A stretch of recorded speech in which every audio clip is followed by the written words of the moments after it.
Labanegap Jehovah akwek tugul yoga stage ako subech nganetishoni eng YouTube.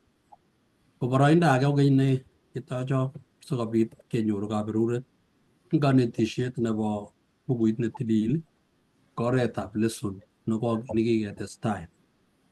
Atocho akwek tugul ale utogotin kanetishet nebo wikini nemwoe kolen kesumenik chebo maunotet. Kesumenik chebo maunotet.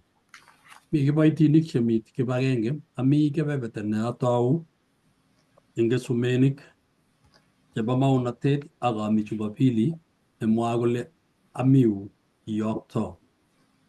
Amiu iyokto. Chata chito nebo Jumatatu ak kwaeng kasi. Chamgei chamanikab Jehova, eng ane kekurenon Evelyn Torus, amite Jumatatu nemwoe kole kerubishek 2 ak amite kora kwaeng kasi nemwoe kole kou koik cheloldos utogotin ko. Koi missing arube Eva eng betutab kosomok kasi kolen metitab lesson neking'olole eng yoto kolen mi Jehova eng kwenutab biikchi. Kongoi missing. Anyo akine eng betutab kwang'wan kasi achame akatanganetab Jesu ole chamgei. Ane kikosubi Naramaru kinetige tugul ng'olyo nemwoe kolen kobuti shetani anan Lucifer. Kongoi missing utogotin akwek tugul. Ameche kesas sikobit ketou. Ilosun ak ketororin Kiptayat Kamuktindet neng'ung bounotet koigeny ak koigeny. Inye nekiyai lumeiwek ak kesumenik chebo sobet nebo maunotet kong'ete taunet akoi kakesunet. Kakitachin nguno eng kanetishet nebo barak. Ngwang mageng'ung kainetab Jesu ne Kiptayandenyo. Amen. Kitindoi boiboiyet kele kitesetai eng kanetishet nekinetigei ko eng kebeberta netai neking'olole akobo kesumenik chebo maunotet kowekwech atindiot nebo torornatetab kwanda likitoundo Jehova inendet kong'ololchin biikchik akole kingakobit kabutet nebo sigindenyo netai kocheng Jehova oret nebo sorunet amu boisiet nebo magetab Jehova kokondochi emoni ne amu inendet ko Kiptayat, inendet ko Kamuktaindet, inendet boisienyi ko yoindet amu kiyai kipsengwet ak ng'ony. Ngisoman eng ng'olyonyo nebo metit eng kitabutab Isaya 6 koitetab 8 netekesomani eng tai ko ng'ololi Jehova kong'ololchi biikchik koboisie maunotet amu maunotet ko kit nemite tai aneitechin biik akobo tuguk chebwone. Ngisoman ng'ang'utiet 4 koitetab 11 ko magetab Jehova missing ko yoindet inendet. Ng'olole ng'oliotab ng'ang'utiet 4:11 kele Jehova ko kiyai akomimi kipsengwet ak ng'ony. Yoindet inendet ko amu atebenyi kouno ko magetab Jehova ko kondochi kipsengwet eng kimnotenyi akondochi ing'ony eng kimnotenyi.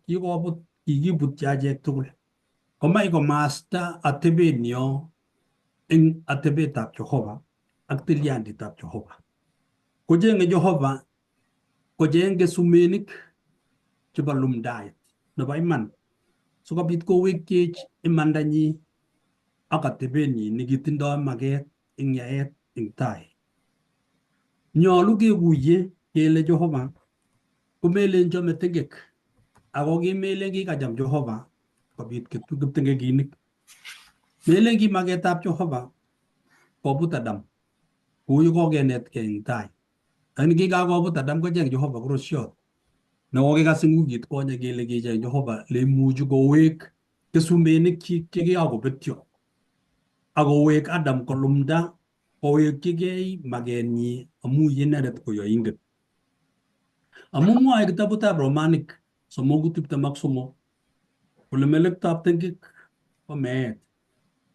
Amu kikebutyo tugul eng taitab Jehova ko kikobet torornatenyi. Kikemaste achek tugul eng oratinwekyok.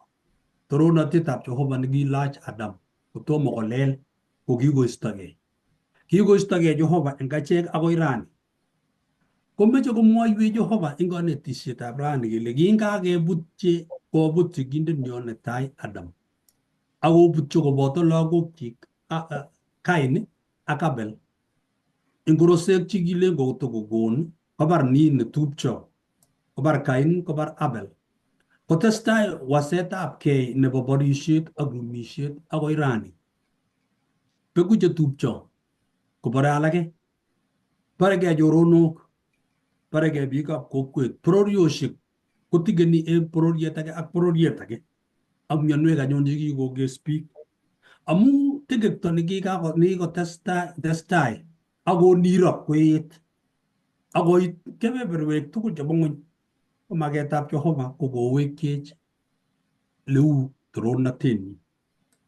Chamwech Jehova rani keker eng kondab Isaya ak Ezekiel kele kikitekta ano baunatetab Jehova, kikitenderta ano kipsengwet, une lumeiwekab kap Jehova amu lumeiwekab Jehova ak kesumenekab Kamuktaindet ko chemakwei rani kowekchigei. Wikini ak wikini tugul komwoiwech akobo tetutietab Jehova nebo sarunet kowekchech likimeche inendet. Makityongon bororiet, makityongon chito inegei ku Adam ak osotiondeni ako bororiet koemat anan bororiosiek tugul. Magetab Jehova ko kowekchech magenyi nebo yaet kong'ete tai. Kursetab Jehova kobo koigeny amu kikotes Jehova kursenyi kobara akotender eng yaitietab Adam kocheng nyoetab kat. Ya kocheng nyoetab kat Jehova kocheng inendet kocheng korosiot nebo nyoetab kat. Maokinyoru kakuyet nebo nyoetab kat nebo tengekwokikyo ak katiaknatet nebo tengek akoi keweke kapkorosut lekiyoe kaptesisio amu yotok lemitei kesumenik chebo sarunet, yotok lemitei kesumenik chebo yaet nebo Jehova ak magetab Jehova. Amu kabutetab Adam ak kabutenyo nekikebutyi achek tugul amu makitindoi kipkel nemie. Kikemaste achek tugul komwoiwek kitabutab Romanik 3:23. Ako maketindoi maget nenyo, kikendochigei acheke eng acheke. Kikechamgei acheke eng acheke ak kikoistogei tilyandinyo ak Jehova. Keribgei acheke amu iribe ile bunyong'ung komakotiondo negei. Bunyong'ung ko chitab kokwet, tilyanutikuk, choronok komaitindoi kalyet ak meindo. Ko amu kikobarait ng'olyondoni nekikokonech ko kiketyem keribgei acheke eng acheke ak kecheng kiy nekimuchi keribegei. Niker koldab inyoru biik alak kikocheng banitwogik koribegei. Banitwogik cheindoi kurgat, banitwogik cheindoi kitanda, banitwogik chekikonde dirishok ak banitwogik chekikonde mulangoshek anan kikonde keshekutab ko sikorib bunikwak. Kikocheng oindet oret age tugul kele siribgei chi koitiegei kimnatet age nema Jehova. Kinyo Jeiso anan kinyo Jehova eng oretab kaptesisio sikobit kokonech magenyi kenai kele makoi kisopche achegei eng sang'utab Jehova. Makoi kisopche achegei komakitindoi Kamuktaindet. Kikocheng Jehova oret ako oranatak oretab Kamuktoiyot. Nikinyo kobor Jehova leu orenyi nebo kipsengwet eng sarunetab chi. Amache keweke anyun eng kanetisienyo nebo Jumapili amu katuyogei betut nekakitaune ak betutab Jumapili. Ngeweke kitabutab Isaya 6. Asomani kurgotik che ng'ering'en. Eng kitabutab Isaya 6 kochamwech Isaya keker torornatetab Jehova amu yote mitei kesumenik chebo sarunet. Kale kioker Jehova kotebe ng'echeretab laitornatet. Eng kenyit nekime laitoriat nekure Uzia.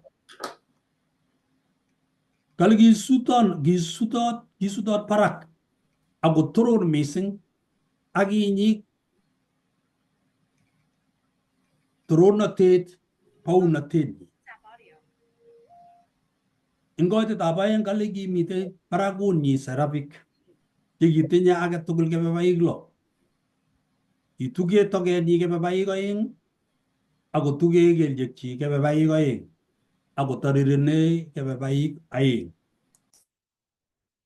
Kamwoiwech Isaya komutech agoi baunatetab Jehova chemi kesumenik chebo koige. Akoborwek kale kyoger Jehova kotebe ng'echeret nebo toronatet. Ko kingome laitoriat nekure Uzia kokitwa kipsengwet kotumtumgei akotwa muguleldab Jehova koker Jehova chito nekimi ng'ony nekikiboitiondenyi nekikure Isaya akoyotyi konyek chebo tamnimiriet ak kaborunet. Koyata konyekab Isaya akoker kipsengwet komi ng'ony eng maunotenyi. Tap koker Jehova kotepche ng'echeret nebo toronatenyi. Ale kisutot barak akoturur mising akolildoi toronotonotok mising.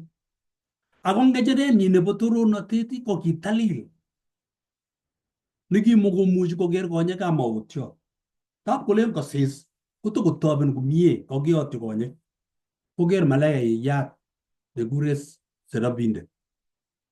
Kale kyoker serapik neiboru kole kiker chechang chetindoi kebebaik lo.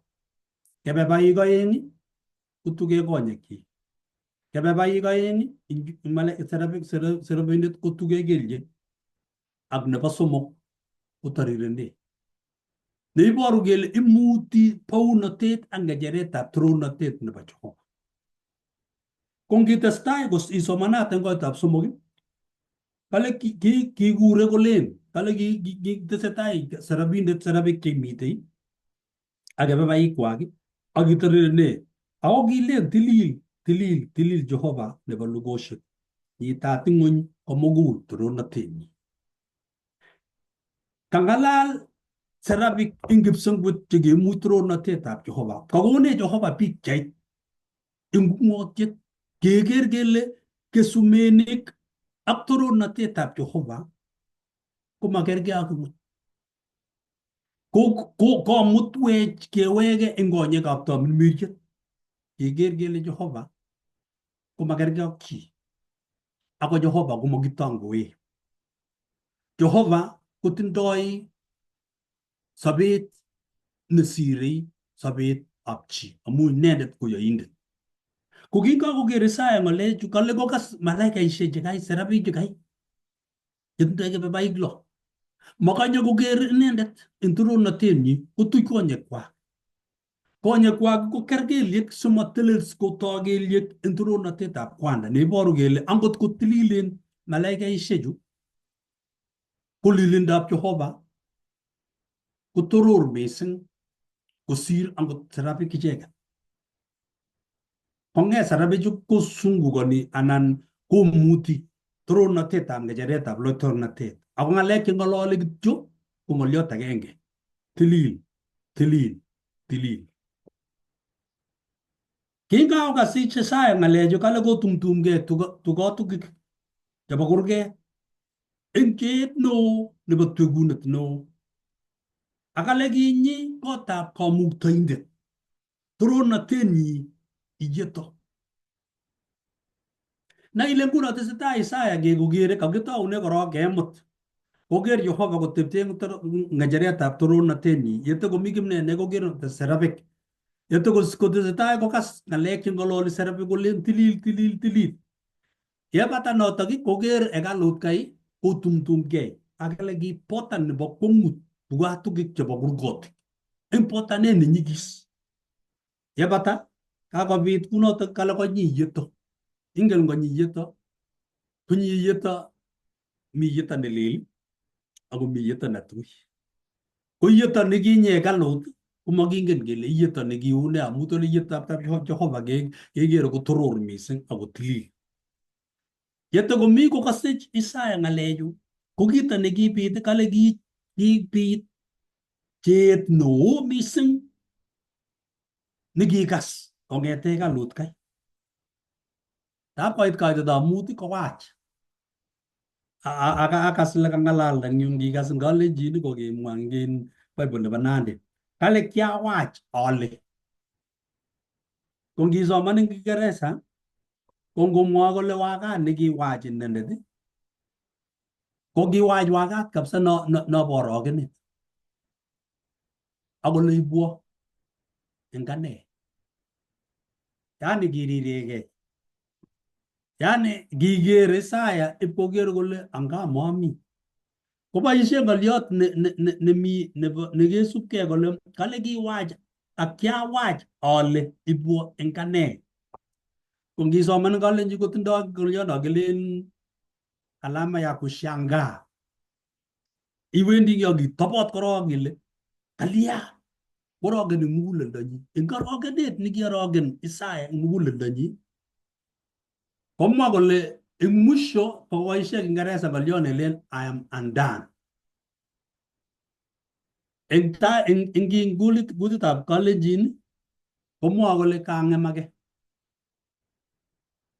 amu kakengema ako momi ko chi nekakongemak ko kergei ak korot nekoiyai nekakemwoun ak ingen ile koiyai ak ingen ile makomi namna age tugul kelechinin kole chito kiangemake kotab koit chito nekakongemak ko kakoit mwisho maitesetai maiweksei let lokonomchin koyot ko ngakonomchin yoto kakinamin asikarindet akemutin sel ko kaile kiakonugei kiache kiai komakomi kole kangemake ko kikakomwa Isaya kole eng yu ngemet nekikakongemak Isaya eng yu ko kangemak kongete sobenyi tugul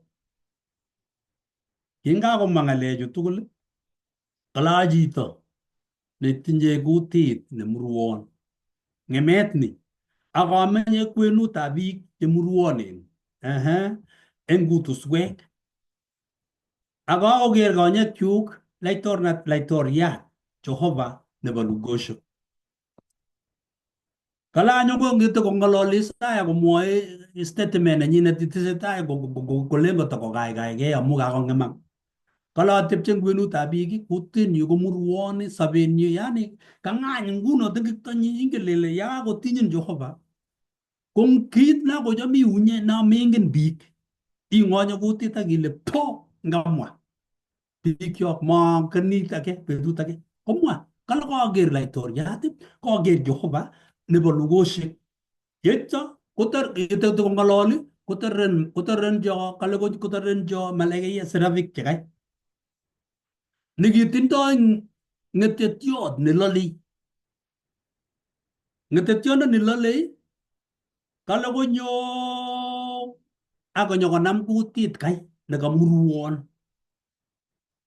akopel nai chito nile nanyekepel kutit kolole kutit kongalal kutit kololdos koboto ng'elyepta ko ng'elyepta kotoretin ing'alal kele kotoretin inyai sipangan ng'alek komie simeat kutit mising ak mokto nekeng'ololi kokakepel kende nguno keokyi kelechi koita nelolei nekipele ak ala kamang'une koi ko kamang'une kaptesisho ko kaptesisho ko kaplaitornatetab kap Jehova nekamitei yeto akamitei tulet akami botanet ak nemitei sarafik ako laitornatet netebe Jehova mwenyewe neiboru kele kakimwochi Isaya keyotyi torornatet kangeyotyin konyek kokimutyi akoi yundo kele kora kotomo kemutin boyondoni ketounen en inyendet komie korok kepelin ko kikakepel inendet koyatak muguleldonyi ng'oliot netai nekakiyochi inendet nyoetab kat nebo tengekwokikyi kelech kakenyoun kat tengekwokikuk tugul kot komiten kit nekiyai niingen an komengen kokenyoun kat nai ile serafichu ko ng'oliot nebo ngiweke kitabutab Ebraic lekisirei ko ng'oliot serafik kou maat nelolei so ngeng'olole serafindet ko maat nelolei so ngimwoe ile serafik chetindoi kebebaik 7 ko maat nelolei Ko ngonyone malaikayat kai ko maat tayari nelole inendet. Ko ngonyokondoi koita nelole kutitab Isaya, koker Isaya kakolal kutit iman. Ko ngolole kutit koboru kele kutit nekakolal kololei ako makonung'u sikobit kinyoru kutit age. Neiboru kele kakiwal kutit kong'ung kakebelene neng'ung ak kekonin age. Ni ing'ololi yekeng'alal nguno baadaye komaing'olole kutit kang'ung. Ing'olole kutitab chi. Ko nguno itindoi besendo. Ne besendo neitindoi komakoneng'u. Toman kitabutab Yohana 5:36 kole ki Yohana Kabatisonindet ko ki maat nekilole eng kong'atet. Yo kesul ko kaborwet nito kele mai nekakiyotyi Isaya ko eng koitetab 7 eng koitetab 8 kale kiakas tugetab Jehova kora kolen ng'o noyoktoi. Kingoteb Jehova kole ng'o noyoktoi komelen kanyokolasimishan Isaya koyokto inendet, kimeche kong'ong ng'olionoto muguleldonyi. Kokakenyochi kat kakebel kutinyi komongen ale kutit nekang'alal nguno kakebel ko kutit ngoro, komatokoek kutinyi, kakolach Isaya kutit age amu kakebel. Koteb Jehova kole ng'o noyoktoi, matakokakei Isaya muguleldonyi. Ako ki kale ng'o noyoktoi ak ng'o newendi eng kachek. Kaboisie ng'oliot ne ng'o noyoktoi ko agenge, chito agenge nekiyoktoi. Nebo oeng ng'o newendi amu achek. Kang'et Jehova kotuiyogei, Jehova kwanda, Jehova werit ak tamirmiriet. Akomwochi kole kitindoi chi nekikure maotiot Isaya, inendet nekiyoktoi. Ko ngachek chekiyoktoi ng'o newendi nekata achek. Kale kiale ane ami yu iyokto. Eng lesson nebo rani koborwech kole kotomo iwendi kesumenik chebo baunatenyi, taunekab Jehova. Kolal kuting'ung korok ak iker Jehova kotebel torornatenyi. Chang biik chekikoyoktogei ichegei. Ko ngotokomi oret kotokosit sobet nebo kristianatet. Ikere biik chechang kokotoune maat nemi barak nebo sikunet amu kakas amdaet. Ko chito tab koityo kole nga kiabirtegei buch ngawek kometo biik kayanet. Toune kabtesisio. Ker Jehova kotebe laitornatet amu imong'u Jehova kui king'ong Isaya.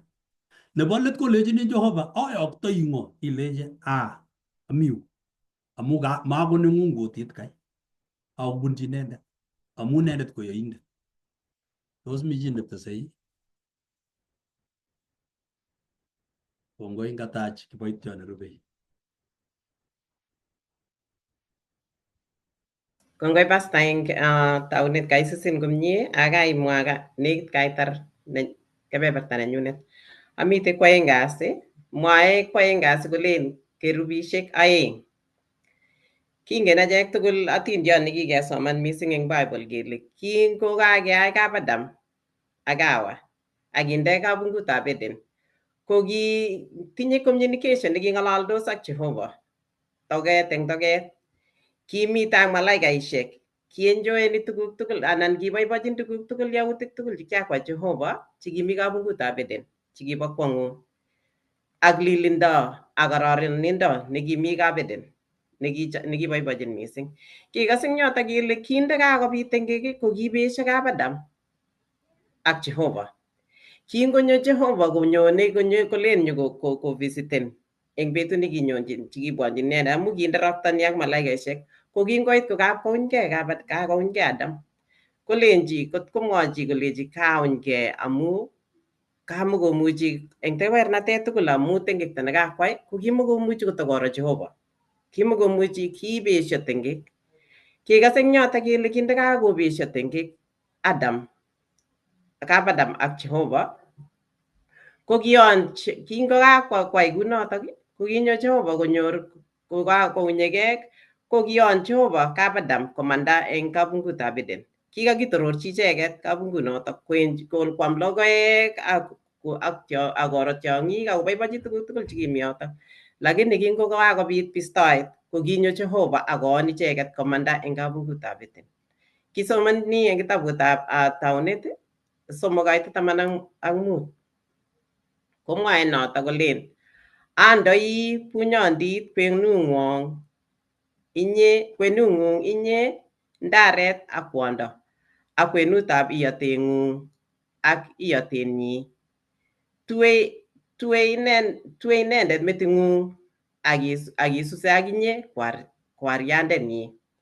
Ko notok kindakakobit bistoet komelen kele kinyokotar Jehovah bichotok, kiyon icheket kindakakomanda eng yotok ak kokochi kamang'unet age kokeny eng yotok. Nitok ko kakisoman eng kurganip Taunet komwae akobo kobor kole kimwae nitok akobo kayamiset nebo Messiah kobor kole nyone Jeiso nyikosoru icheket.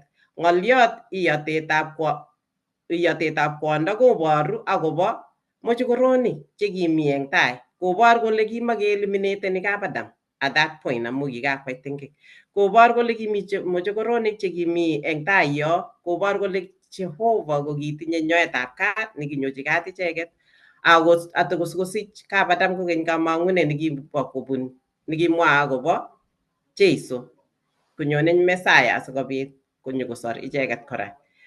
Yakamwa kole tue inendet metitab erenet ko kimwoe akobo Jeiso nekinyone nyokoterter tengek, nyokoterter oindet eng kimurtoiyot nebo eng meenyi. Kikochi Jehovah Adam ak biik tugul kayamiset netai. Keker eng yotok eng kitabutab Taunet kele kayamiset netai nekiship komwa Jehovah ko kibo Jeiso kobor kole nyone sarunet eng tai yo nekinyokosoru biik tugul, ma Adam ichekei ak lagokchi mochokoronik chotok. Mwae yotok kora kole nga kikonyo tengek koyam ng'ony tugul konyone sarunet, kinyone Jeiso nyokoterteri oindet akokon kamang'unet, kanyoiset ak sobondab koikeny eng Adam kokeny. Kikimwochi icheket komanda amu kimatakonyolchin talbisto nekimi kabungutab Eden. Kikiyon icheket ko kindakakeon icheket komanda ko kimatakomuchi kobwa kokeny kowekchigei Eden ole kikakitororchi. Kimatakonyolchin talbisto nekitinye eng Eden kokeny. Kimatakomi bendatet nekicham kotuitos ak malaikaishek ak Jehovah nenywa. Oldo ole king'ololdos ak Jehovah ak malaikaishek ko kimatakochamdaat eng icheket eng kokeny. Kinde ormarichetab kabungutab Eden kergeindo notok ko ki cherub kakikure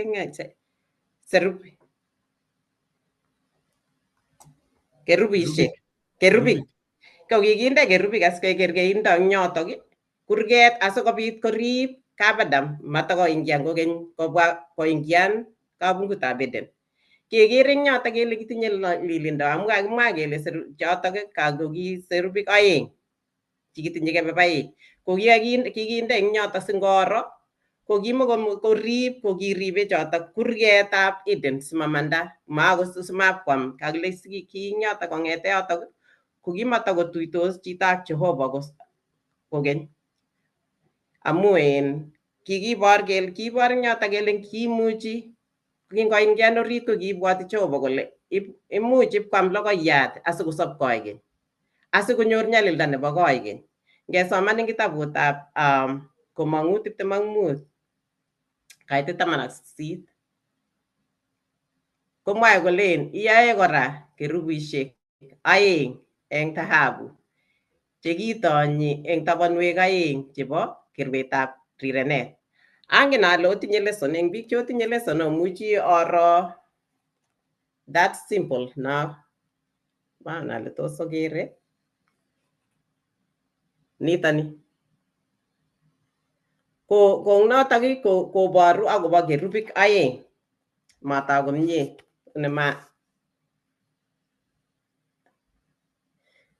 matagwe. Anyway, eng biik cha otinye lesson ogere yoto ogere kerubik aeng chetelele chakinde eng yoto.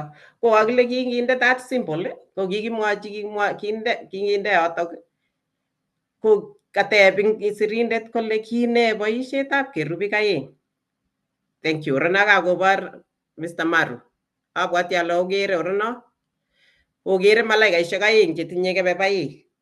Ko kikinde koek symbol asikobor kele mi Jehova. Ole kimi kerubik ko kibor kole mi Jehova. Kityongan kimuchi kotamanan kityo kabadam koro Eden amakoingiani orit. Kimuchi koker kityo eng loindo amakotinye chamchinet age tugul amu kateb ing yo eng kitabutab komangu Taunet 3:21 agoi 24. Ko kateb sirindet kole kine boisietab kerubichu aeng. Kale kinde Jehova kerubik asikorib ketit nebo sobon. Ye kingolel Adam ak Hawa ko kikiyon komanda eng kabungutab Eden. Mwae eng kaitet 24 kole kiyon anyun chichoto komanda eng akonde kerubik kotebe komastab kongasis nebo mbaretab Eden. Yeityo konde rotwetab chok neilyeli netokyingei komoswek tugul sikorib oret netokyingei ketitab sobondo. Kerubik ko kiribik chekitabonotin chekikende Jehova kongasis asikorib ketitab sobondo. Kale kitinye rotwetab chok nekilyeli kotokyingei komoswek tugul. Kiamune asikwai kunoto? Ki asikorib mawek Adam ak Hawa nyokwam kokeny ketit nebo sobon nekimuchi kokochi sobondab kaikeny. Kimagat kounotok amu kingokakolel Adam ak Hawa ko kimakomokyin Jehova ichek komeng'is koikeny eng kabutet nekikakobutyo. Nitok koboru akobo imanda nebo Jehova. Ye kingobit tengek ak rironosiek nekimokyin kabadam, kimakomokyin kabadam konyolilso nebo agoi eng tengek. Kiiboru nitok kora akobo kamang'unetab kayosiet kele tun kiwekyin chito ole kararan mising. Eng Taunet 3:22 kokimwoe kouni kole akimwa kamuktaindet nebo torornatet kole ogero kakokerkeit chichi ak agenge eng achek neingen nemie ak neya kosimatakoyokoito eunyi kobut chebo ketitab sobondo kwam akosob koikeny. Kimanda Adam eng kabungut akimuch kotoune olelo, kimuch kokere olelo kityo makomi kiy netakomuchi kwai. Kimuch koro torornatetab Jehova amakomi, kimuch koro ku mauek chekicham kokere amakotinye. Kikerune kityongon loin amu tengekto. Kitamanani kityo lakini kingen eng yoto kele kikochi Jehova kokeny kayamiset nekimuchi kenyoru eng kitabutab ng'ang'utiet. Kale mwae sirutik chekisir Johana eng kitabutab ng'ang'utiet 21:1 kole ak yaker kipsengwet nelel ak ng'ony nelel amu kikosirto kipsengwet nebo tai ak ng'onyut nebo tai amakomi nyanjet kokeny.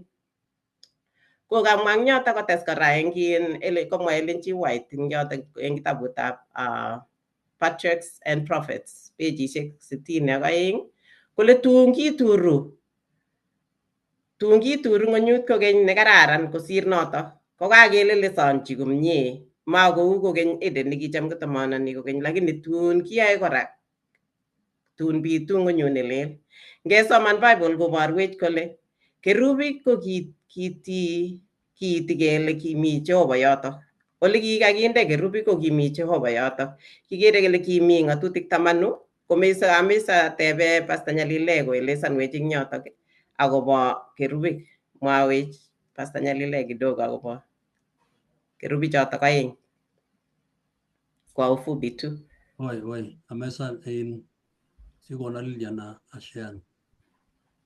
Kerubi juga ngalale kerubi koin kangge ngalale ngi saya ko serapik jandolo in kebabai lo.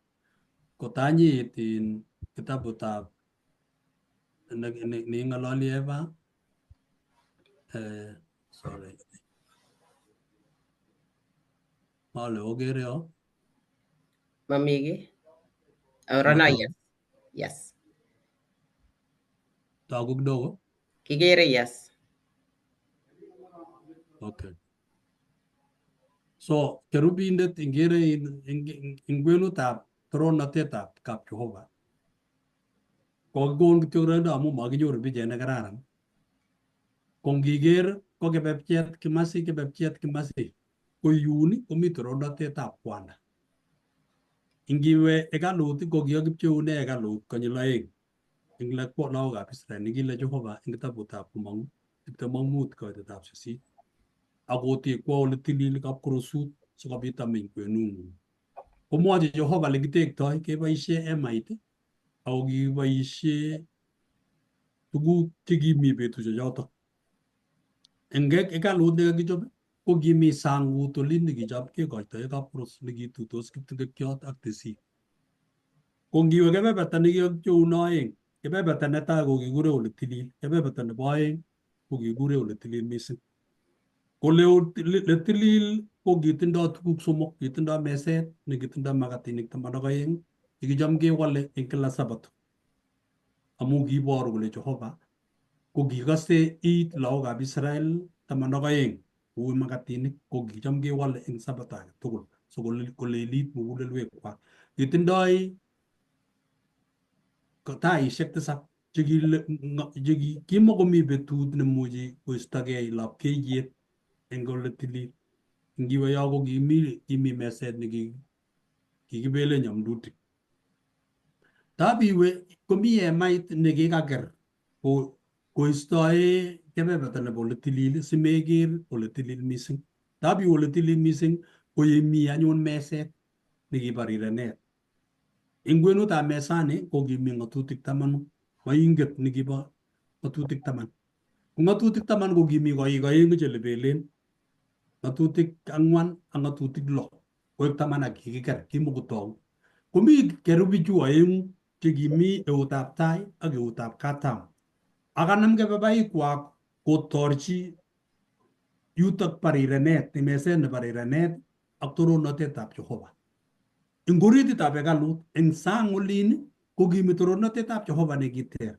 yuta yu gigi go ta yegurosek le gigi toge gurosek ago yuta yigi to groti so bit ki aji nyoe tap ka law ka Israel yuta le gi wolu Jehovah tengito ago yigi woget ne balet ago ba chi ne ga kolele ago ji ni go gon arwe tap kejir engeru bi joyen du gi miu ko gi tiliande ne gi go tu yoge ak tengi kyote ago Jehovah inendet ko nyoe tap ka ne botengi kwoge ki porge toronate tap Jehovah eng gerubi joyen so go bar Jehovah leu itonda ni ak toronda te ni na pagsungut kanam ge ngale junguna agta buta bisaya ingi soman guna isaya sa samakta sap ko de ni ko tamanaglo kale Jehovah de balugoshik kamukta de na Israel ne ite be kwenu tap kerubik i kamukta de inyegi eng laitor na toshek tukul jabangon ki ya gibson gut shek agangon ko gam ko ngalali sa ko le Jehovah ne balugoshik kamukta de na Israel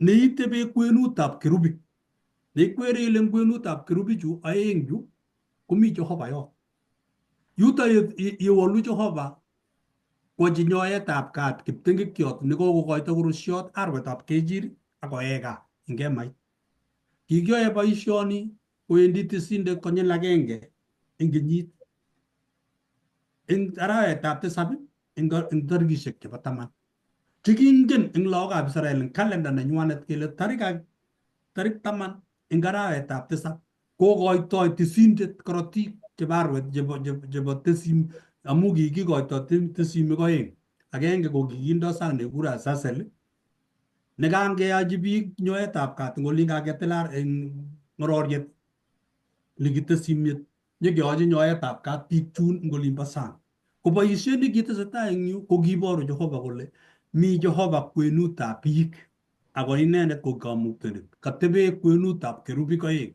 sikobit kobor Jehova torornatenyi ak lilindonyi. Kongoi missing. Ne nekakinetkei eng Jumatatu. Kakomwawech eng yutok kele kenai kele kingokakolel Kabadam ko kiyai Jehova tetutiet age kokeny. Eng achek ko makimuchi keng'ololchi Jehova kou ye king'ololchin Kabadam, makimuchi keker Jehova amu lilindonyi. Ko kimuchi keng'alalchi Jehova eng oretab saet. Akomuchi kong'alalwech Jehova kobun biik chi kiboitinik chi chekikokwei anan komuchi kong'alalwech Jehova eng sirutik chi yekisoman Bible. Ko kakomwawech eng yotok kele kitoror Jehova, kakobor ole tororindab Jehova ak laitornatenyi kele Jehova ko kim. Akot eng boisiek 24 chemi kipsengwet kotambuani Jehova ak tororinindonyi. Icheket kotorori kora eng ng'ang'utiet 4 koitet 11 komwoe tuguk che katororet neitorori boisiek 24 chemi kipsengwet. Mwae notok kolen nyoljinin Kiptayandenyo ak Kamuktaindenyo nenyo itach torornatet ak tekisto ak kamuktaet amu kiitou iyae tuguk tugul ak ibit amu makeng'ung ak iyai. Ko notok ko kaketar Jumatatu, kibendi kwaeng kasi. Kwaeng kasi komwae akobo koik chelaldos, kou koik chelaldos. Kale eng kitabutab Ezekiel 10:8 komwae kole akitok eng kerubik neu eutab chito eng kureretab kebebaikwak. Ngesoman kora eng Komong'u 25:18 komwoe kolen kokerkeindab dhahabu. Kale yae kora kerubishek aeng eng dhahabu chekitonyi eng tabanwek aeng chebo kerwetab rirenet. Kerubik ko mwaat missing eng arorutiet neos. Kiiboru missing kerubik akobo iboru koteleldos yenekite ng'echeretab laitornatet. Kokwenyi hekalut komugul eng lilindonywa. Komong'u 25:18-20 komwoe kolen iyoe kora kerubishek. Ngosomanwech chito kanyoru en Bible neter, ameche chito translation nekanyoru nebo Kalenjin komamwoe komie eng yu. Tos somanwech chi kitabutab Komong'u 25:18-20? The translation nekaboisie eng yu amu kanyorune website komamwoe komie. Yotok ko yeking'ololchin Jehova Musa akobo kerubik aeng chebo dhahabu. Ibo konde moingetab arorutiet ne notok ko ng'echeretab rirenet. Komong'u ate? Yes, Komong'u 25:18-20. Kale akiyai kerubishek aeng eng dhahabu akiyai dhahabu chekitonyi eng tabanwek aeng chebo kurgetab rirenet. Akiyai kerubit age kotebe tabanda age, inde age kotaban eng komasta age, kinamdos kerwet nebo rirenet ak kerubit eng tabanda age tugul. Ak koito kerubishek kebebaikwak koba barak, koure kebebaikwak kerwetab rirenet ak kotorchi togochikwak ing'ururi kerubishek chotok kerwetab rirenet. Kongoi. Benanya nasoman. Kongoi at least keke notet the translation notok to. Eng nwakindo ko kamwa kurgani akobo tililindo ak kimnatetab Jehova. Kerubichu aeng chekeregei ak kauto kebebaik. Iboru ko kauto kebebaik tuwai koboru akobo malaikaisiek anan yautikab kipsengwet cheribe ole mi Jehova. Kakomwawech Pastor Nyalile kole kiribe yotok kimite Jehova. Ole katebe eng yemi moinget ko ole kimwa Jehova kole tuyechin ak biikchik. Kobor kole oldo ole kinyorchin Jehova ko tilil. Ako nyolu kebechi yotok eng kaming'inetabgei. Ano ole kingen tugul kele tilil mising. Tulwetab Sinai kengen kele kingwendi Musa ko kikilechi nenyi, kikilechi korek kweinik amu kiwendi ole lilyon ole tilil mising. Kapkorosut nekibo kaptisisiek ko kitilil kora. Obwoti akwek chito nekimite kingeibe hekalut ko kimi chito nekingojas kiseiwek chekiibei ko kingojas kole komach kobut komach kotoret kingen ne nekiyaak eng chichoto kisirto komelen kele kimakwae chichoto intentional kimeche kotoret kekase kele kit nekitilil noto komakichesane kiming'inegei mising tilil hekalutab Jerusalem. Obwati betut nekiwendi Jeiso koone biik chekiyoe mung'arosiek amu kimi hekalut kwae hekalutab Jehova netilil. Kitilil kabungutab Eden noto amune sikikiyon Adam ak Hawa eng kikakwai tengek. Tilil kanisetab Jehova noto amune simakiibe tuguk tugul akomeche ngebendi kanisa ko ngiwendi iwendi eng kaming'inetabgei. Mi biik kora chekikoko eng korikwak ko kikolewen rumishek chebo saet. Ko tilil yotok kitaban asikobit isoe. Tilil rumit prayer rooms chekikende kitaban kele kisoe. Ko yotok komelen kibendi koam Jesu ilobototi anan kobendi lagok olotok kotyori mpiret anan keurerene. Makoi iwe kanisa asibitien music alak chobo cheptilet anan ilya itwal amu tilil. Komi ngitaban yeto eng kong'ung inyegei nekitaban ile yu ko olosoe kotilil yotok makichesane. Ko tugukab Jehova chetililen komakichesane kou notok amune kikiyon kap Adam komong kabungutab Eden.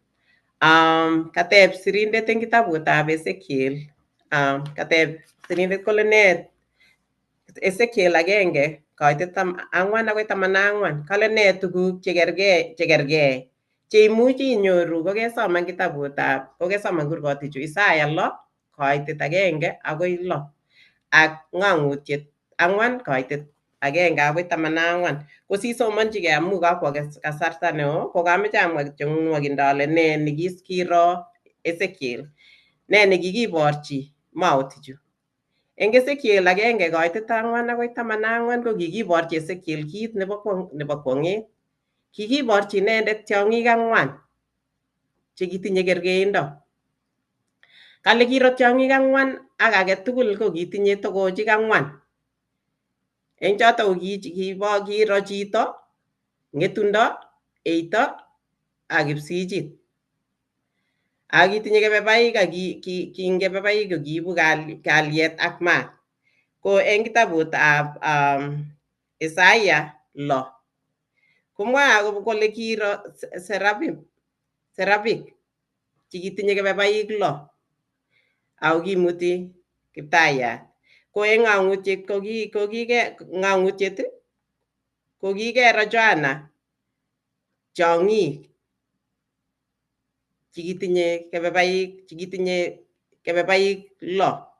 ako kitinye eng yotok chekiro Joana ko kikergei ak chebo Ezekiel amu kale kiro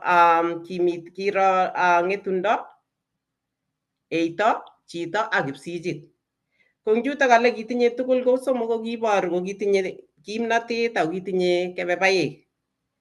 Ako kale kimite tugul konekte laitornatetab Jehova, God's throne. Kale kobortoi baunatet, kobortoi kimnatet ako kibortoi torornatetab Jehova. Kale kimwoitoi kora notok akobo tililindab Jehova. Eng Isaya 6:3 Kalau kimwoe ichek kolen tilil Jehova. Kounotok kiborto akobo tililindo eng ng'ang'utiet 4:8 komwoe kora kolen tilil Jehova nekim. Ko eng Ezekiel koboru akobo tiong'ichoto kiro. Kale chu ko chebo Ezekiel komelen kimwa akobo tililindo, lakini kimwa akobo maat, kalyelet ak wetitoet nekiboru akobo oleu Jehova, ole tebe Jehova ak tililindo nemi. Kale eng tuguchu tugul kakiro eng kitabushechu somok ko nee nekakimuch kinetegei. Notok mwae akobo kimnatetab Jehova, mwae akobo maat, ako mwae akobo kalasunet nekitorori Jehova kelen tilil ako nyoljin kalasunet. Ko eng chu tugul ko kakobor akobo torornatetab Jehova. Eng kwaeng kasi ko tos mi chi nemeche kotes ki? Anan tos mi chi netinye tebut? Ngates kangisoman Ezekiel 1 koitetuni 4 akoi 11 14 ak kitabutab ng'ang'utiet 4 1 akoi 11 ikere tiong'icho 4. Ko nginyiwege Isaya 6:1 ikere age. Kit agenge netogunot eng tiong'ichu tugul kotogunot kotindoi kebebaik. Kebebaik eng maunotet koboru chepchepindo ak boisiet nenyolu kesuldae. Kanetisiet nekanyokonetech Ezekiel ak konet eng ng'ang'utiet. Ng'etundo komanetai kekere ng'etundo. Kale eng Ezekiel koker kale eng torornatet amu ngisoman eng Ezekiel 4 kale kikiyat kipsengwetishek atya aker ng'atutikab kamuktaindet eng kenyitab 3. Kakiyat nguno kipsengwetishek. Ingen ile yatet nebo kipsengwet nekikere ko ngiwege ng'ang'utiet ko nai ile mautyo Ezekiel ko kimi kenyisiek chebo arorutiet noos. Ko mautyo Johana komi kenyisiek chik cheter. Ako ngiker komelen kimitei kibagenge. Kitindoi loindo. Jehova agenge nekimi betusiekab Ezekiel ako Jehova agenge nekimitei eng betusiekab Johana. Komeche kobor Jehova kole ng'etundo koboru bounatet nekim nebo kap Jehova. Kipsichit ko kim eng kwenutab tiong'ik che taritik. Amu makonye tarit age tugul kipsichit. Kokanyo kobor kole kipsichit kotindoi kimnatet ak chepchepindo. Bounatetab Jehova. Ande ngoliot age ko eito. Anan ko eito abote eito nekirate ak chito. Ko eito ak chito ko boisiet nemie yo kibotisie mbar. Ko eito kanyo kebor kele kakikoito koek korosio. Ak chito ko sarunindet ne Kristo Jesu. Ketuyogei tuguchu kobor kele bounatet nebo kap Jehova ko kim kou ng'etundo. Kim bounatetab Jehova kou kipsichit. Kimnatetab Jehova kora kou eito nekikoitoi koek korosiot eng kaptesisio ketese kiptingikinik. Ak chi kokergei ak weritab chi ne Kristo Jesu nekinyokokonech nyoetab kat nebo tengekwokikyok. Ko tuguchu kityo melen tuguk chekikere eng kwong'utik amu koshinet nekayai Jehova konyumnyumwech kakuyet nebo bounatenyi ak torornatenyi. Kongoi mising. Atache mwalimuyan nerubei. Kongoi mising ako agere ale kaketarwa lesson nenyonet amu lesson ketau ikere ile teche kot kogoi ngetare kakenai kit agenge. Kongoi Eva ang chekaing'alale akot pastor tugul. Ko somok kasi kemite yu kekere kele mi Jehova eng kwenutab biikchik. Ko kekere engot komong'u kitabutab komong'u taman ak somok koitei 21 agoi 22. Kokameche keker eng chokchinet amu kakwo sait. Kolen komong'u 13 koitei 21 agoi 22 kolen kakindoe Jehova ichek eng toloitab boldet bet, kondochi ichek eng oret ak kemoi ak toloitab maat.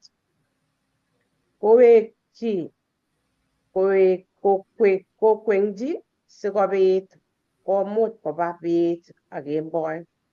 Kimoisto inendet eng taitab biik toloitab boldet bet, moisto toloita bo maat eng kemboi. Ikere lagokab Israel kingobendi komong'une Egypt kobendi emet nekikakiyochi Jehova kobendi Canaan olin, ko kibendi bet ak kemboi. Ibwat kemboi kimakomi sitimet, kimakomitei nee, lakini kimitei boldetab Jehova kosubi ak maat, kolale maat kemboi ak kokochin urwet nebo bet akomitei ingen kobune jangwani, abwoti ale akot achek ko kikero desert inai ile liplipeni kou maat. Ko kimi Jehova kokochin urwet, ko kitebi Jehova ak icheket. Ko yekakemwa eng yu kere kora kebendi kele eng lagochep Israel ko kibendi kokimite kobo yani kotab kiko werikab Jacobo chekitinye 12 ak kikochi chitugul koek nguno kilen kikure nee tribe koek tribes koek Bororiet. koek bororiet. Ko kimi bororiosiek as 12 ko kingobendi kokas kole Jehova yekakimwa hekalut kingitepto kole Jehova ngong'et bororiosiek somoku kotebe eutab tai koba eutab katam, somoku koba ole kere kong'asis, somoku koba ole kere cherongo, somoku atyo kokang'et eng yu bounatosiek bichutok ko kurgetab Juda nekaindochi chekikere kong'asis. Akomwa Jehova kole chito neindochin eng yutok nganasani ko chito nekikure Nahashon ne weritab Aminadab. Kole ichek chemitei chekere south kakimwaita ano eutab south kong'asis East. ko Juda neindoi eng yotok. As ko nebo south Cherongo. ko Cherongo. Mhm. Cherongo iman south amu roroktochin asista yundo. Murot katam, murot tai. Notok west notok. North. Murot katam ko south. Iye kakebetchi tugul. East ko kong'asis. Asista. Ngebe kong'asis. East ko kong'asis. Ko Cherongo kole roroktochin asista. Aya. Ongetonone yotok kangenai korong netai nebo ole kong'asis ko kimite somoku ko Juda olimbo kap Juda nekiindoitoi. Ko ngebe south ko kele south ko ne Murot katam. Murot katam komitei kebeberwek somoku nguno, tribes somoku ko kap Ruben neindoitoi.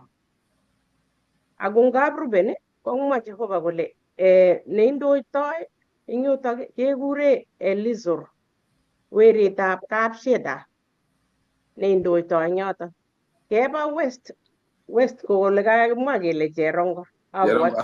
Yes. Cherongo as notok. Ko indoitoi komite kandoindet nekekure kap Ephraim. Ngalbat ko kap Ephraim ko ki weritab Joseph notok. Ko kakikochi kondoita. Nekatakilen kap Joseph ko kitonondochi weritab Joseph kele ko weritab nekikure Elishama, weritab Amishabut nekekochi koek inendet nendochin bichotok. As ko kekerchi enot ko Cherongo anan kakele kikure murat nebo murat katam. murat nebo katam ko kapdan cheindochin bichu ko kekochi ing yotok kandoindet nekikure Aliasa ne weritab kap Amishabadai. Ko bichu ko kitinye menderet kap chitugul sikenai kele akwek chomite kongasis kenoen ak ne oterchinegei ak chemi Cherongo. Ko kitinye chitugul menderetng'wa. Ko kamwa eng yu kele ki kap Juda ko ki menderetng'wa ko ki ng'etundo Lion. Ibwoti nekakinyorchi eng Ezekiel komwoiwech as kong yekibe kap Ruben ko ki metitab chito. Nakamwa pasta kole metitab chito ko kerkeindab Jeiso weritab Kamuktaindet. Ko nyekebe kap Ruben, kamwa kap Ruben, nyekebe kap Ephraim werit kabo Joseph. Ko inendet nekitindoi eito nenywanet. Ko ngebe kap Dan ko inendet netindoi ne kipsijit. As kenyoru ikeri nguno ile kakikonech kokerkeit ako kakile chutok tugul ko kerkeindo nekakamwa Eva kole kimitei hekalutab Jehova. Koketuyokei chu kora eng komosta nekakabwa kole kotuch eng kwenut komi Jehova kwenung'wa amu yekingotononso eng yotok. Iker eng yutok kora kele keborwech amu eng kwota nitok king'olole kokonech kabarunoik chekikere eng yu akokonech kabarunoik cheimuchi keker kipsengwet.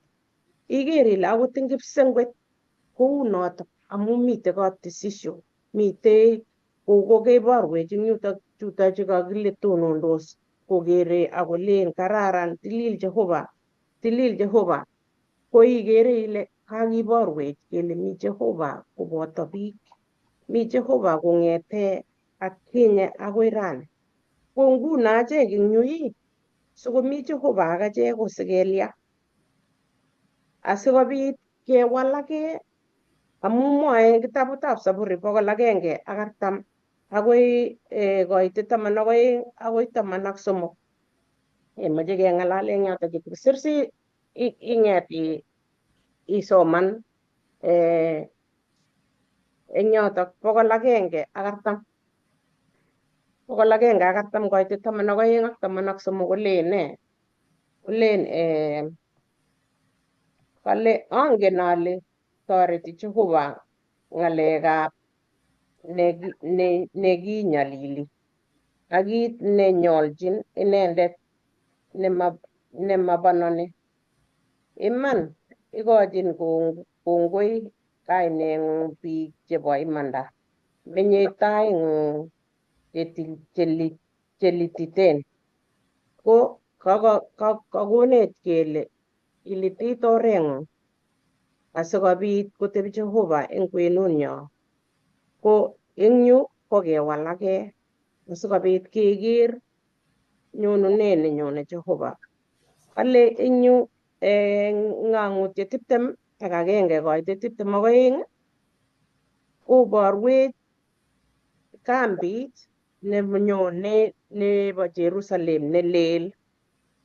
Neikere nyone Jehova kotuitosech eng kwenunyo nebo kasarta nebo let asikobit kakimwa Eva kole kikiisto kap Adam koistogei asimaam logoiyat nekinoe nebo sobon amu kitateptos kiptengekinik kosoptos milele. Ako nguno kakikonech koit yoto konyo Jehova nyokowal ko biik chetililen asikowektech imbaret kinye kou yekiu. Ko yemait yotok ko kakikonech kurset neo kewalake asikoek acheket chekemwochini biik alak asikobit kosulda maketab Jehova eng achek. Akobit Jehova inai ile mi Jehova koboten eng kwenunyo eng sait age tugul.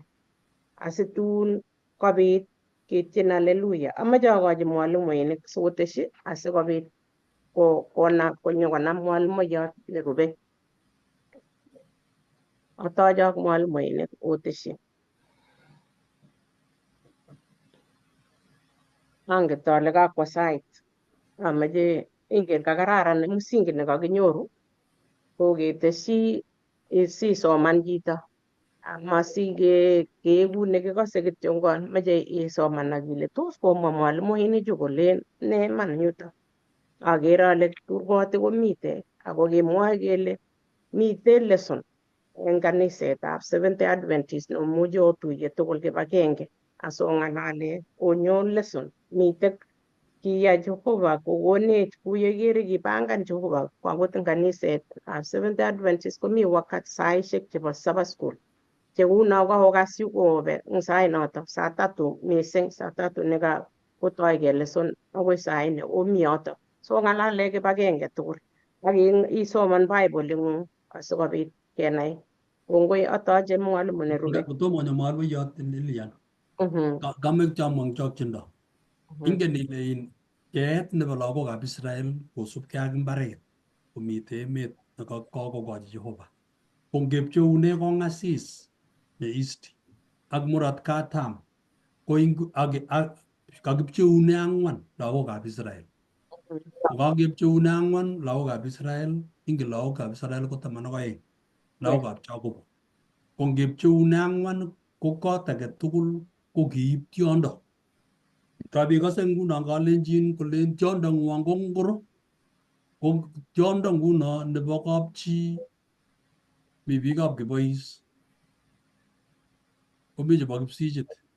Kong'ony. Ko eng kwenu komi chebo Ng'etundo. Ko eng korik tugul ko sikenai simaburuchkei lagokab konin ak koni ak kerib keswekab kai ak ibindanywa tugul. Ko kingakopchei Jehova kopcheune 4 chemi kong'asis ak murot katam anan murot tai ak cherongo. Ko kitindoi Jehova amune. Eng kwenutab pcheet nebo lagochu tugul ko kimitei kapkorosut kwenung'wa. Kole Jehova awendi ateche kapkoros kwenung'wong sikobit bororioshechu kakipchea koek 4 eng tiondo nebo Ng'etundo, tiondo nebo Kipsijit, nebo chi netindoi toget nebo chi ak netindoi nebo eito. Ko tugul ko kimeche kobor Jehova kole kakikonok tiong'ik sikoek kergeindo onai ole eng kakesunetab tuguchu tugul komi Jehova kwenung'wong. Bounatetab Jehova ko kinyokonde kwenung'wa. Singolel chi eng kong'asis konyone hekalut kai nyokosoe nyoetab kat. Kenyoche kat. Komi chi nebo cherongo kowekse kounoto. Ko ki sobenwa nekisobe lagokab Israel tugul ko ki kateyet nekiteche Jehova kole eng let nebo tuguchu ko kakonok kapkorosut sikotisok akonyoiwok nyoetab kat akonyoru bounatetab kwanda nekiibet sigikyok chekibo tai. Mautye Jehova icheket. Kongoi. Kongoi mising. Karibu Ramar. Kongoi. Bas, asiketare lesson amache ataja eng betut kwang'an kasi. Keng'olole kekerei Lusuber kobuti. Kingeng'alal eng betut kibo tai. Kinye koto kimengechen ak keng'alal akobo shetani. Kekere chito netui. Kekere kolochi ngoroik chetuen. Abwoti kicham komite akot wakati nekicham keyoe drama. Kicham ami kanisetab AIC. Kicham keyoe drama. ak indein kilaji koroito na ba kaundit na jam ga graduation ge jortay ge na to no setan na ta ge jo kunai ke ba teta se ge je pulet ko songo jita na setan go wala no ta bu kunai ge nga ko la kan so no to na to we setan ga as ko imagination lakini ngisa manang surut ke igere lege Jehova setan ko ki gure lo se ba ko tom go ko ki tindoi yayet nebo kamanutiet ne pokpongu kegele le sonji kot ko ngiro ku pokpongu ma ula gi bote te ngabo tikyo ko gato eta une ag ge le goro ta to na tu ka setane ibinda du ka to setane engaman ko ba mesunde ito agane ngiro ago bo gi gaita ko gi gay ngoret ne nege amenye ge geras ko tom go kele gitindo nang ne mo ko tabuta Ezekiel asegiro gele gibit ne Ezekiel tabuta Ezekiel tutmaxisi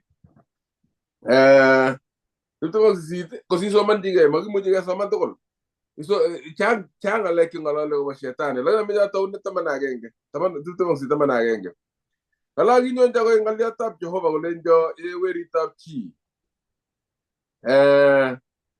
rir agoba la toria tab turo agilenje mo agta ya choba kuuni gole ingoji karagandoit kigonyin ngomnate agine igesunat ke engararendo shetane ne weri tapturo la toria tapturo ko ngalale agoba shetane naile tukku ngalale nglesone ko to kuma matki utime tableson ne mo agoba tuku ginetige leso ginetige mo na tet kanang na tuku meje giro ko ngala ko bo iri tab la toria tab turo ko mo goro jito ga jang la toria tab me tengaman lu emoni ngani ni ko ngala le setan kale gi gesu na ke nata na ko gaita managain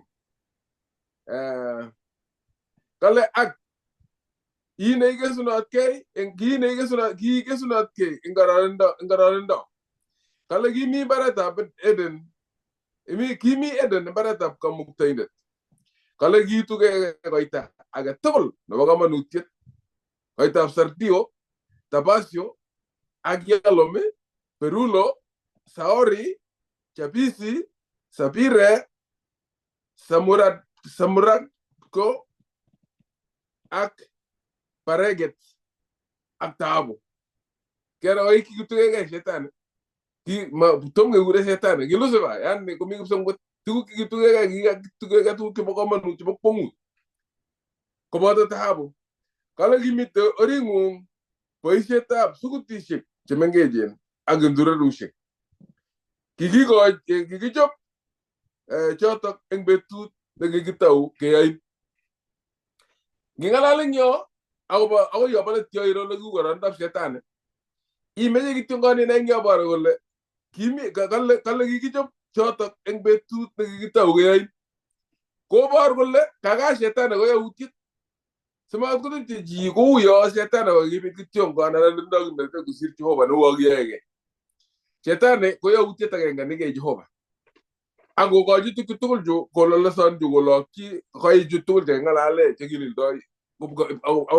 aw ya jabata habo ko le jinga mana ngon ki garbinde negi gil negi urishi gitinda ba ishe setan ngole ba sumbu negi garbinde kaga ngala le ko ba garbi ge gera ko garbi ki kamite mainga tabara rutte tigi uri go urishi go uri mainga tabara rutte tigi mite ngatu tamano ko gi uri mainga no ko setan ngoli ba sumbu ko gi garbinde tagna negi was ko sir garbi tokol kala gi uri she go uri ngajara tabla torrente ba sumbu kala ayanda in si tabe tulwe na tilil na baga muktende ki wendate kwenu tab koy kibama kero kale ki gesuna kay engortunwegu ko boy petut nigi gaenen kero ki gesuna kay ko boy petut nigi gaenen kale ayo ge nyortin yaytiet kebor golle kaga gi ge shetana go gesuna kay kiyae boisiet nekiyo shetani nekiyo eng kerubik tugul chekibo kipsengwet. Kimite kourishei eng taitab ng'echeretab laitoriatab kwanda nebo Jehova. Kero kale kikiyai tuguk tugul chu, kale akoi betut nekikinyorchin yaitiet. Angaga kikinyorchi yaitiet shetani, lakini yautiet nekikesunotkei.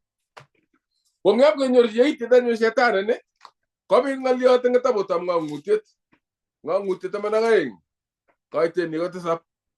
Komwa kole akibit luget eng kipsengwet akiwa Mikael koboto malaikaisiek chikobargei ak maswetit, akiyai luget maswetit notok ak malaikaisiek chik, ako maiterteris amatukosich oldanywa kokeny eng kipsengwet. Akikiturur maswetit notok ko ng'ony erenet nebo keny nekikure oindet ako Setani, kaberuretab ng'ony komugul, akikiturur konyo ng'ony akiturur malaikaisiek chik koboto inendet. Kale kibit luget eng kipsengwet, kabit lugone shetani, kabit luget amu katoretabkei. Ngisoman eng kitabutab Isaiah komwawech tuguk chechang chekibit eng shetani. Kale Isaiah 14, Isaiah 14 kaitenyi ko 12. Ko kangobit luget eng kipsengwet, kwa Mikael kobargei ak maswetit. Ko maswetini ko shetani. Ne kale eng taune ngiro ina 14 kaitenyi 12. Komwae kole na kaibut eng kipsengwet inyege jayatab bet weritab karon. Kakiyeben ibut inye nekinyerat bororiosiek. Akimwa eng muguleldong'ung ile atokostoi kipsengwet atorori ng'echerenyu nebo laitornatet kosir kecheikab Kamuktaindet. Akatebe tulwetab tuyet eng komoswek cheloen chebo murot nebo katam. Atokostoi asir bolik. Aikeitu inendet netoror mising, ak anyon kichortoi niwe oldab chekikobek ak komoswek cheloen chebo keringet. Katororetab kei nebo shetani, yaitiet nekinyoru shetani nekalechi kikararan, kikerubindet, kikesunotkei, akoi kenyorchin yaitiet, ko yaitiet nekanyikenyorchi ko kikanyo kotororgei kole atokostoi andei ng'echerenyu, atokostoi kot kosir ng'echeretab inendet netoror mising. Kale akaikeitu inendet netoror mising. Kamach kokerkeit ak Jehova, kamach koib torornatet nebo kipsengwet, matokamach koek yautiet neilosu yaindet, lakini kamach koek kokerkeit ak yaindet, akamach akot yaindet konyo ng'onyutab inendet, sikoek inendet nemite barakutab yaindet Jehova. Kemwochi as kelechini, kelechi kakiyebin as amu ng'oliot nebo katororetab kei ko kakiyebin. Notok amune sikolen kibit luget, ko lugoni ko nakale maluget nebo karatik nekitumdoi karatik, lakini luget nebo tarumirik. Ne akot nguno king'alale kele kimite eng luget, komaba luget nyo karatik ak banyek, lakini luget nebo tarumirik chemurwonen ak tamretab Jehova kobortos. Kong'alalwech as kolejech kibit luget eng kipsengwet, kawo Mikael kobargei ak maswetit nenito nekikure oindet nebo keny, nekikure oindet ako Setani. Kangotoi luget shetani kole bo kipsengwet, kowal kainenyi komakolusuba.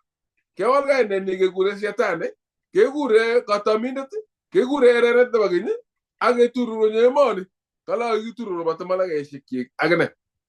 Ngisoman eng Ng'ang'utiet 12 kaitenyi ko 3, komwawech ng'oliot nebo shetani ne kole kitiem malaikaisiek kimi koboto inendet. Kole akito kabarunet eng kipsengwet kokero maswetit neo nebirir netinye metoek 7 ak kuinoik 10, ak kimite metoek chik neriosiek 7, ak kichuti katutienyi kebeberta agenge eng 3 nebo kecheikab kipsengwet ak kowirchi ng'ony. Ak kitonon maswetit eng taitab kwonyotok nekimeche kosigis kole sie sigis kwam lakwet. Kale maswetit neo nebirir, ko maswetit neo nebirir ko nekawo eng kitabutab Ng'ang'utiet 12 eng luget neo koboryo ak Mikael. Ngeng'alale Mikael ko ng'alale Jeiso. So ngele Mikael ko kile Jeiso. Kango ngan Mikael ko bargang maswetit. Ko Mikael ko bargay ak setan. Setan ini ko gin ko talugen ni ko tororgay ako ger ko kwai ko no ko sir yindet. Ko bi tagje malay sheki ga sitinenda. Ke le gijut enga tuteni. Na ga so le gijut. Ko ngalale ke je ginyo ko le ge kala gijut ga tuteni ge ber kala ne agi jut ga tuteni ge berta agenge en sumo ne ba ge je ga sungut ko jota ko malay ga ishi gijuti ke berta agenge atat ne ba malay ga ishi ke sungut ko gi ga si setan la ne galle gijuta go wir chingon kinga turur ga wir setan go nyongon ko nyongo jutu jota malay ga ishi ta ga berta agenge en sumo ne ba ge ne ba ke malay ga ishi ko ngat ke berta ayen en sumo ne ba malay ga ishi en sungut ak Jehova ce gitbe ko gasi Jehova ko jo agenge en sumo ko gituru ro ba ta setan kinga ko bi sa kala matu ko sis ko lañwa ko ga nyang sungut agi turu ko nyongon kala agi turu malay ga ishi ki agi je so ko ngenale malay ga ishi agi je ko gituru as wanta no to no malay ga ishi ko ba ta setan ko ga mone ko ma as ko tam ngutit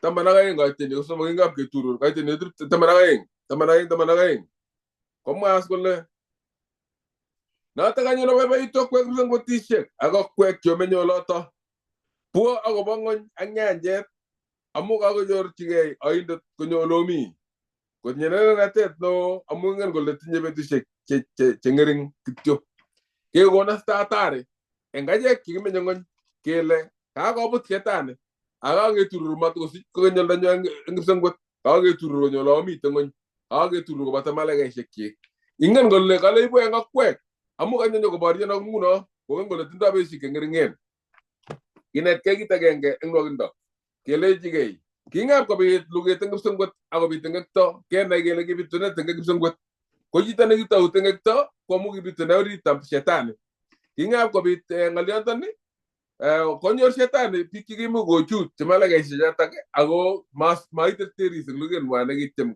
ko batroen anan goram ngajare tabla torrete ba sungut ke turur ago mone ay ngap ke turur ko toy Jehova nyuko toy ko ingenen kabungu tap kabeden ago toy ko furukan yeuti gab Jehova ngabungu tap kabeden ko le jada magawa kom loga yat ninga le jama to am ko toy Jehova agi mu ko toy Jehova kaba da magawa yingap kom loga yat la ngi ngere tetu tap sarunet ngi nyawa tat kisem got aso kabit ko kito go ki kabungu tap kabeden ke gas le ngene telelian no Evelyn kole ginga ka kom jita la ya tanga bungu tam kabeden kala gi mo nga ge on agenda ga rubu gara aso be kori kunda ro teni lili asama ge ko gen ka ba damma kawa nyikwam la ga yake bangi ta sabonda au sabcho kero kala gi manda nga bungu tam kabeden kigi manda lagne tetu tam kusum bote ko mai manda forever kigi manda aso be ko jobore ne wegune iche aso be ko gara ga bungu ne kabeden aso be ko kom gi tam sabonda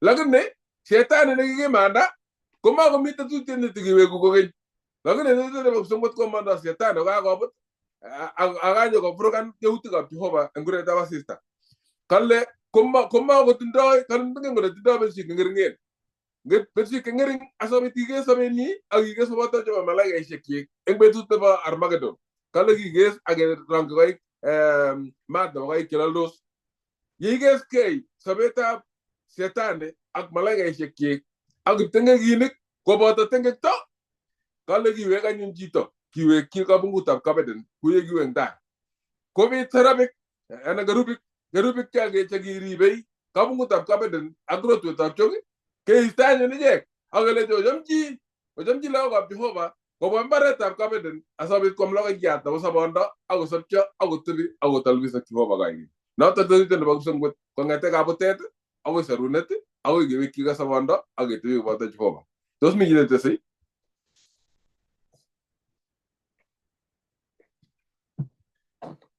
bas Soman Ebrani agenge koitab ang'wan komwoe kole malaikaishek che kerubik chu kai mu malaikaishek ko kerubik agenge ko Lucifer kotomo kolel ko kekure Kuye kesoman kitabutab Ezekiel 28 ak kitabutab Isaya 84 kong'olole ko malaikayat nekitindoi ko kerubindet. Komwoe sirutikab Jehova malaikaisiek kotoben mirik. Notok amune makimuchi keker setani amu tomen miriet. Yautikab kipsengwet tugul kotomen mirik. Jehova kwanda ko makimuchi keker lakini kere ng'ony komugul. Ko kingeturus Lucifer eng kipsengwet nyokomuch Kabadam koibe baunatet eng kabutetab sigindenyo netai. Koek setani baunindetab ng'ony. Notok ngisoman kitabutab Job kikitebe kele ibunu ano, kole abunu kimasi ak kimasi. Amu baunatet nekibo Adam ko kinyokoib oindet ak malaikaisiek chekikiturur kotomin mirik chemurwonen ko kinyokoek icheket nguno baunik chekinyokoboe kabwatutik chebo sobetab biik, kimnatosiek chemi ng'ony amu icheket kotomen mirik chemakikere. Nyolu kenai kele kimi luget neo. Ko ngemi luget neo eng kabutetab Lucifer ko makitindoi kalyet. Makoi itebi iite kelyek. Konocham kolen iitoi kelyek ngap chepto.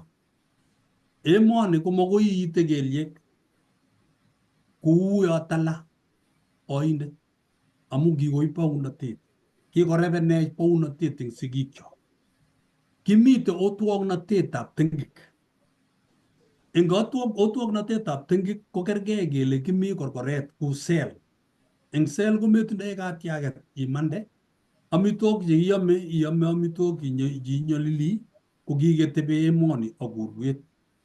Kongoi Jehova eng werini Jeiso nekinyokobut emonotok nekikaketech kotech oindet akobut akomutech akoi kimutoiyot. Meet nekime Jeiso ko kinyokobor kole makotindoi kimnot oindet setani kotokoterterech. Ako ing korotikab Kristo Jeiso nekabaun kabtisisio ketindoi nyoetab kat nebo tengekwokik. Mi kitindoi setani kimnotenyi nemuchi kobai ng'ony akotindoi Jehova kimnotenyi nemuchi kosorunenech. Kitindoi amune kele makoboiwech oindet ak oratinwekyik. Ak ketindoi kalosunet nekimwoe kelen kongoi Jehova eng wering'ung Jeiso nekikosorwech kemong'une irimet ak kimnotetab oindet. Nitok anyokokes ing kanetisyenyo akobo lumeiwot kai nekanyokoborwech Jehova kole mautyenech kamuktaindet kowekyech baunatenyi. Let ko kiketerter setani. Keturur inendet ing kipsengwet. Kokonech Jehova kesumenik chebo koikeny nebo Jeiso eng korotikyik. Kewekyigei Eden nikinye nekikiutye nekimakiro maketab Jehova notok. Kibirtoigei eng emoni man.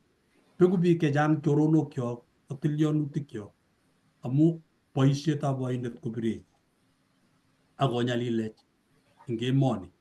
Ak kongoi amu Jehova nekikonech werini Jeiso. Kongoi mising. Kale Jeleson kimeto Jehova setani ang malaikaisiek kikiyasan chemakasit Jehova kometochi kotestai ak yeityenwa asikobit kotok wasi tuguk cheibu ng'emisiet atebenwa nemanyolu ak ng'emisiet nebitu amu tengekto. Yeityenge akiro yaityonoto tugul nekabit amu shetani kale kokonech kora Jeiso asikobit kiro chomyenyi nemaikesugei ak sorunet nekikon kipsengwet eng oretab Jeiso ak ketach Jeiso. Ko yekamwoe pasta ko kikonyo kikoterterik ako kikoterterik kot kosir yekiyoni akobo weritab Jehova ne notok kinyo asikobit kowalanechgei. Asige kartat ng murto yat ako terter met ko tengito. So kaga tulo mi tengoritin ni ko ako iga utit na lel. Yeuti kilala jen. In Jesus Kristo yegi ana ngenenda. Ameja taja ko nyungu gini nyone. Ugi ni nyone kebendi leso na basisit. Nagbendi gine tigay ngaliat na moya golen en tenwaga pala sunet everta na batai. Ameja sabi kiro yegi ngalali ko tenwaga pala sunet everta na batai ugi ni nyone. Oto ga tinto golle o goite ngalian de bleson angesa o balo ju ne chen asobi kondo yu Jehova ago no jaga tulo ga sai asobi ko tikki kon nay ne sen golle tos ne na magi Jehova ko te ko sabe ngure da basista ago nyon ji yetu non angesa nyon asobi ge turkiyo do ko ngala tore ga mukte de Jehova mo ga ine te ngore tableson be tabran jan du ki jendi agi net ke sabe sobi ko tunen ja tabari ta soboni kyo Agi jak tukul jaga stuwa ni Jehova ngul tunne kitirkin ke sa so bi kamu tende ko bi ko tono sa agi jak no gi jong gritin wa ag misin ke si tukul de buti gi tede ga me ga nay misin ko siro lagi ngende ag ke si tilian ko baten kamu tende gi ga ni ga ta ke no boy arang gas ko ngo pagaruna ni gi me ge be che be mo ko ti ba ga ngi Jehova tu ndai tango Yegi tugu magengo mugu sai na gila sur ko ba to gonga inte isune tidenya. Amen.